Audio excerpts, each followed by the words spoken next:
তারা বলল, আমরা তোমাদের মিথ্যাবাদী মনে করি।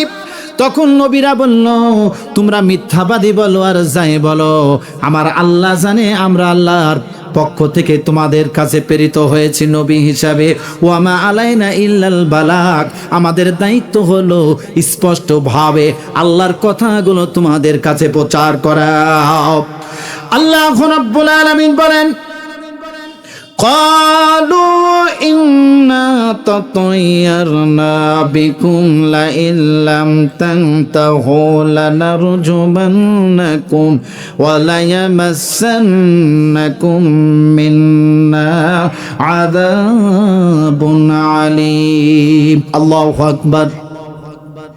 যখন নবীরা তাদের কথা মানলেন না, আল্লাহর কথাগুলো স্পষ্টভাবে এন্তিকিয়া গ্রামের মানুষদের কাছে, এলাকার মানুষদের কাছে প্রচার করতে লাগলেন, তখন ওই নবীদের প্রতি চলে আসলো গজব, ওই নবীদের প্রতি চলে আসলো তাদের পক্ষ থেকে নির্যাতন, নিপীড়ন।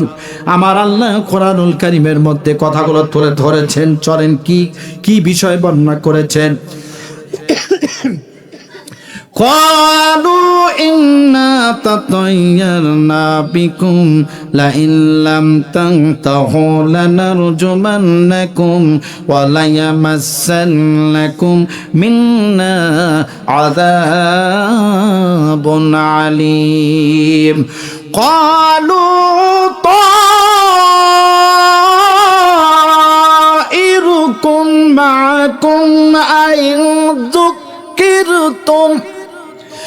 أئن ذكرتم بل أنتم قوم مسرفون।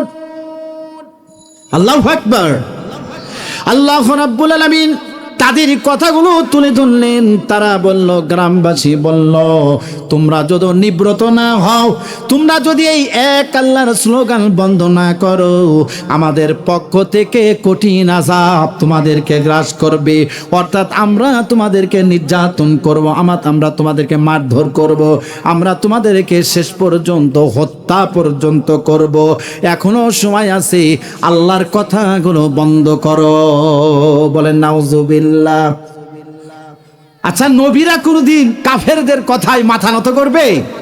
কাফেরদের কথায় নবীরা চলবে? কথা বলেন, চলবে? ভয় করবে?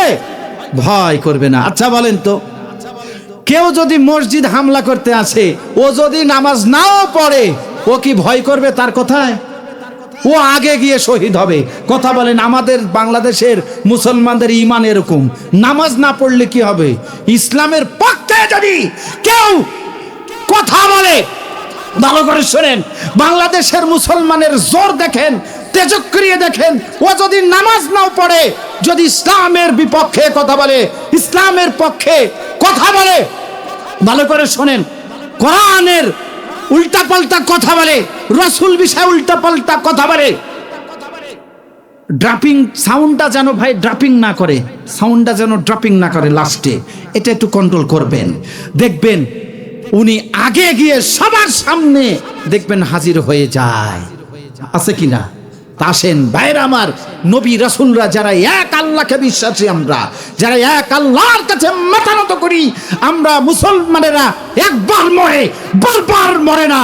মুসলমান তার ঈমান সব থেকে বেশি শক্তিশালী, সমস্ত পৃথিবীর অস্ত্রকে বিগলিত করে দিতে পারে মুসলমানদের ঈমান। এই ঈমানি শক্তি হাবিবে নাজ্জারের এত বেশি ছিল, আর এই তিনজন নবীর এত বেশি ছিল। আল্লাহ কোরআনুল কারীমের মধ্যে তাদের বিষয়ে কি সুন্দর ধারণা দিয়েছেন। বিশ্বনবী জনাবি মুহাম্মদুর রাসূলুল্লাহ সাল্লাল্লাহু আলাইহি সাল্লামকে